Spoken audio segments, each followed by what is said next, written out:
अच्छा, आपका एक और नई वीडियो में हमारे जिसमें आज हम आपको फैक्टर्स अफेक्टिंग ड्रग एब्जॉर्प्शन के बारे में पढ़ाएंगे। इससे पिछली वीडियो में हमने एब्जॉर्प्शन और उसके टाइप्स के बारे में यहाँ पर बात कर ली है।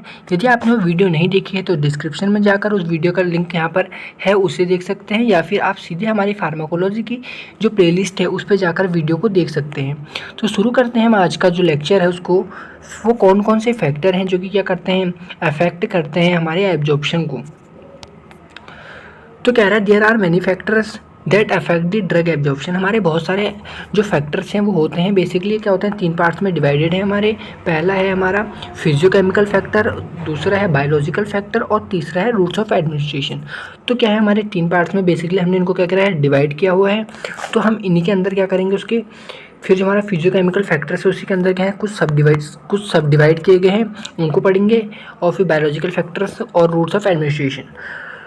तो अब हम पढ़ते हैं फिजियोकेमिकल फैक्टर्स क्या है। तो फिजियोकेमिकल फैक्टर्स के अंदर हमारा जो सबसे पहला आता है वो है पार्टिकल का साइज़। तो यहाँ पे कह रहा है हमारा सबसे पहला क्या इफेक्ट डालता है हमारे एब्जॉर्प्शन में, आपके जो पार्टिकल का साइज होगा वो। कह रहा है जो पार्टिकल का साइज हमारा जितना छोटा साइज होगा उतना अच्छा एब्जॉर्प्शन होगा, और जितना बड़ा जो यहाँ पर हमारा पार्टिकल का साइज होगा तो क्या होगा, उतना जो है हमारे एब्जॉर्प्शन होने में दिक्कत होगी। तो हमारा particle size of drug is inversely proportional to the absorption.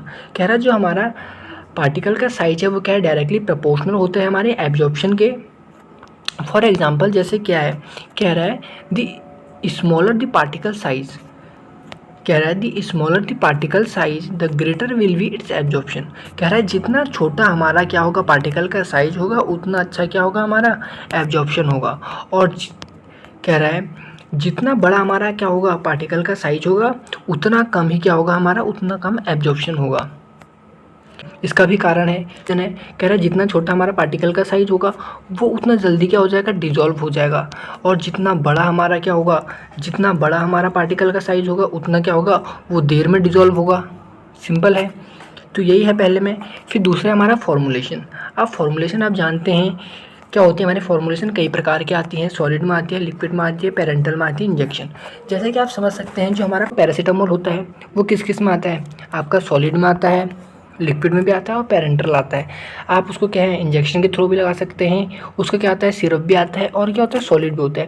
ये चीज़ समझिए। अब एब्जॉर्प्शन की बात करते हैं तो किसका एब्जॉर्प्शन सबसे ज़्यादा होगा,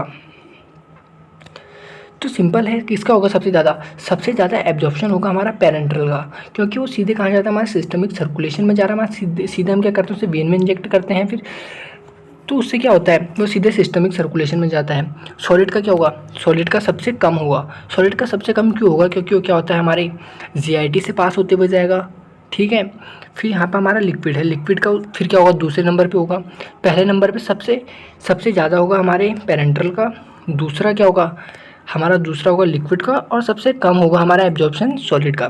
तो इससे हम ये समझ गए हैं कि हमारा सबसे ज़्यादा क्या होगा, जो हमारा एब्जॉर्प्शन होगा वो किस में होगा, पेरेंटल का सबसे ज़्यादा एब्जॉर्प्शन होगा, उसके बाद लिक्विड का होगा और उसके बाद सॉलिड का होगा, ठीक है। काफ़ी इजी है। तीसरा है आपका पीएच। तो पीएच क्या होता है, पीएच आपको बेसिकली क्या बताता है, नेचर बताता है ड्रग का, क्या है नेचर बताता है ड्रग का, वो एसिटिक है या फिर बेसिक है। Acetic drug must be absorbed in stomach. जैसे कि आप सब जानते हैं जो हमारा एसिटिक ड्रग होती है वो क्या होती है, हमारे स्टमक में क्या हो रही है, एब्जॉर्ब होती है। और जो हमारी बेसिक ड्रग होती है क्या होती है, एब्जॉर्ब होती है हमारे इंटेस्टाइन में।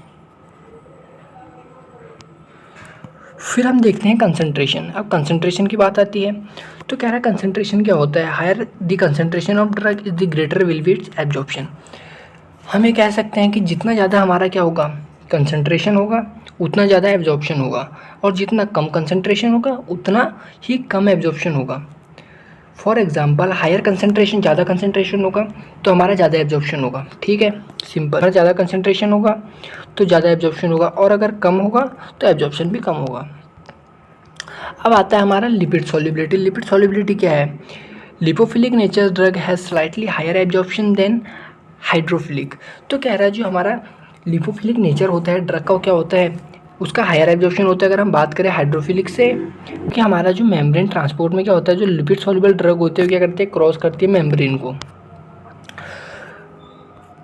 तो यहाँ पे हमारा फिजियोकेमिकल के जो पार्ट्स है वो हो चुके हैं। अब हम देखते हैं दूसरा बायोलॉजिकल फैक्टर्स। कौन कौन से बायोलॉजिकल फैक्टर्स होते हैं जो कि क्या करते हैं, इफेक्ट करते हैं एब्जॉर्प्शन को। पहला आता है इसमें सरफेस एरिया। सरफेस एरिया क्या होता है, surface area is directly proportional to the absorption. जो हमारा सरफेस एरिया होगा वो अगर डायरेक्टली प्रोपोर्शनल होगा हमारे एब्जॉर्प्शन के, जितना ज़्यादा हमारा क्या होगा सरफेस एरिया होगा उतना ही ज़्यादा क्या होगा उसका एब्जॉर्प्शन होगा, और जितना कम सरफेस एरिया लेगा उतना ही कम एब्जॉर्प्शन होगा। तो सिंपल है, यहाँ पर सरफेस एरिया क्या होना चाहिए, जितना ज़्यादा सरफेस एरिया होगा उतना ज़्यादा एब्जॉर्प्शन होगा, और जितना कम हमारा सरफेस एरिया होगा उतना ही हमारा कम एब्जॉर्प्शन होगा। दूसरा है ब्लड फ्लो। अब ब्लड फ्लो तो बहुत ही इंपॉर्टेंट है, क्यों, क्योंकि जो ब्लड फ्लो है वो क्या हो रहा है, directly proportional to the absorption. अब जो हमारे ड्रग फ्लो है वो डायरेक्टली प्रोपोर्शनल किसके है, एब्जॉर्प्शन के है। The more blood flow in the body then the greater will be its absorption. अब क्या है, आपकी मेडिसिन कहाँ जाती है, सीधे आपकी मेडिसिन जो है वो कहाँ जाती है, आपके ब्लड में जाती है। तो जब आपके बॉडी में क्या होगा, ब्लड ही नहीं होगा प्रॉपर अमाउंट में, तो वो ड्रग कैसे जाएगी, उस ड्रग का एब्जॉर्प्शन कैसे होगा प्रॉपर।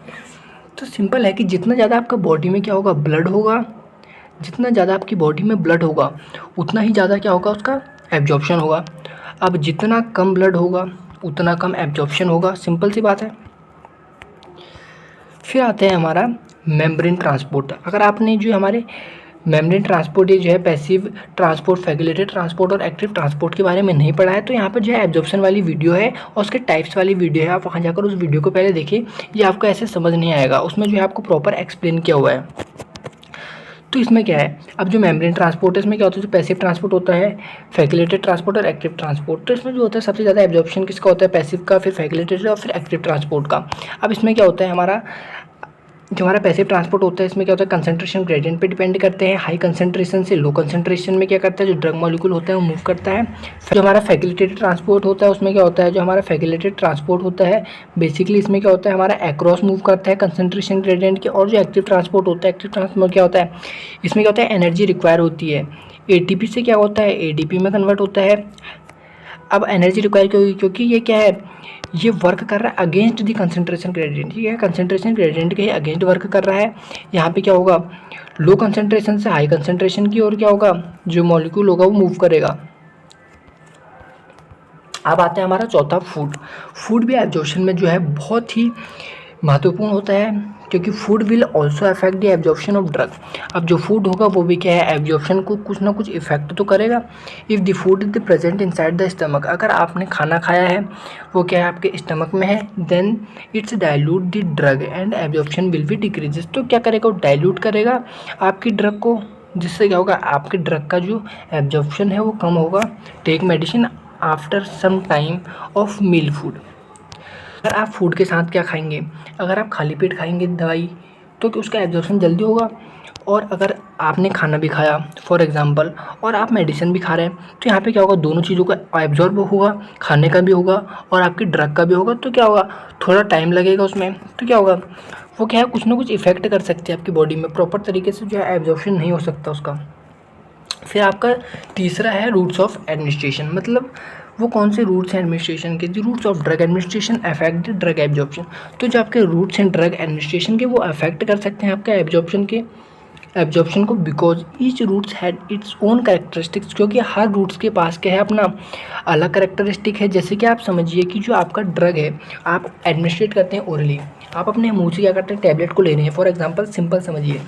फिर क्या है, वो जीआईटी में जाती है, आपके गैस्ट्रोइंटेस्टाइनल ट्रैक्ट में जाती है। फिर क्या होता है, उसका लीवर में क्या हो रहा है, मेटाबोलाइज होती है, वो मेटाबॉलिज्म होता है। फिर उसके बाद क्या होता है, अपनी और ऑर्गन के साथ जाती है। अगर आप वहीं समझिए कि आप सीधे क्या करेंगे, उसको वेन से लेंगे, आप उसको सीधे आईवी से लेंगे, तो क्या होगा, उसका मेटाबॉलिज्म में नहीं होगा, वो सीधे कहाँ जाएगी, आपके ब्लड में जाएगी। और क्या हो जाएगा, और वो क्या है, अफेक्ट करेगी आपके उसको। सिंपल है, एब्जॉर्प्शन आपकी जीआईटी में जाएगी तो उसका एब्जॉर्प्शन कम होगा। अगर आप क्या करेंगे, सीधे आईवी से लेंगे, तो क्या होगा, वहाँ पे आपका मेटाबॉलिज्म नहीं होगा ना, वो अवॉइड करेगा मेटाबॉलिज्म को। तो यहाँ पे जो है आपका लेक्चर है वो खत्म हो चुका है। आशा है कि आपको वीडियो अच्छी लगी होगी। यदि वीडियो अच्छी लगी तो वीडियो को एक लाइक और चैनल को सब्सक्राइब करें, ताकि आने वाली लेटेस्ट वीडियो सबसे पहले देख सकें। और बेल आइकन दबाना ना भूलें और अपने दोस्तों में इस वीडियो को शेयर करना ना भूलें।